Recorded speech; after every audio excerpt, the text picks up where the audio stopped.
Kejari Pematang Siantar tetapkan tersangka baru kasus dugaan korupsi pembangunan gedung Telkom. Kejaksaan Negeri Pematang Siantar kembali menetapkan satu orang lagi tersangka baru kasus dugaan tindak pidana korupsi pada pembangunan gedung Telkom Retail dan Sel Pematang Siantar tahun 2017 di Jalan W.R. Supratman. Kali ini jaksa menetapkan tersangka inisial SW, 59, yang merupakan dirut PT Inti Harisma Wasantara, PT IKW, selaku pengawas proyek pembangunan gedung Telkom Retail dan Sel Pematang Siantar. Tersangka dengan mengenakan baju orange dan tangan diborgol didampingi pengacaranya diapit petugas keluar dari ruangan kejaksaan menuju parkiran mobil untuk dibawa ke lapas kelas 2A Pematang Siantar. Penetapan tersangka tersebut berdasarkan surat penetapan Kepala Kejaksaan Negeri Pematang Siantar nomor B1467-L212-FD 1-05-05-2025, tanggal 15 Mei 2025. Kajari Pematang Siantar Juris Preciselisi Tepu didampingi Kasipitsus Arga Johannes Sutagalung saat konferensi pers di kantor Kejaksaan Jalan Sutomo, Kamis, 15 Mei 2025 mengatakan, sesuai hasil penyidikan yang dilakukan Kejaksaan, ternyata tersangka tidak menjalankan fungsi kontrol dan pengawasan pembangunan gedung Telkom.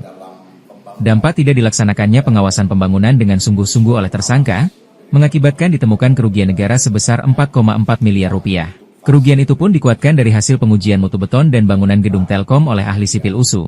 Terdapat beberapa item pekerjaan yang meragukan. Pertama, adanya rincian pekerjaan ada Bill nomor 1 pengerjaan persiapan. Namun muncul lagi pekerjaan lainnya di Bill of Quantities, BOQ.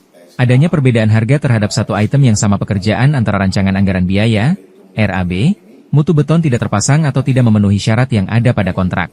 Atas perbuatannya itu, tersangka dikenakan pasal 2 ayat 1 junto pasal 3 junto pasal 4 URI No 31 tahun 1999 tindak pidana korupsi sebagaimana yang telah diubah dengan URI No 20 tahun 2001 tentang perubahan atas URI No 31 tahun 1990. 9 tentang pemberantasan tindak pidana korupsi junto pasal 55 ayat 1 pertama KUHP dengan ancaman maksimal 20 tahun. Sebelum terbongkarnya kasus ini, pada tahun 2017 lalu PT Telkom melakukan ikatan perjanjian dengan penunjukan langsung dengan PT Graha Sarana Duta, PT GSD, melalui surat perjanjian, tanggal 2 November 2017 sebesar Rp. 57.997.279.111,00, termasuk PPN, untuk pengadaan barang dan jasa pembangunan gedung Telkom Retail dan Sel Pematang Siantar.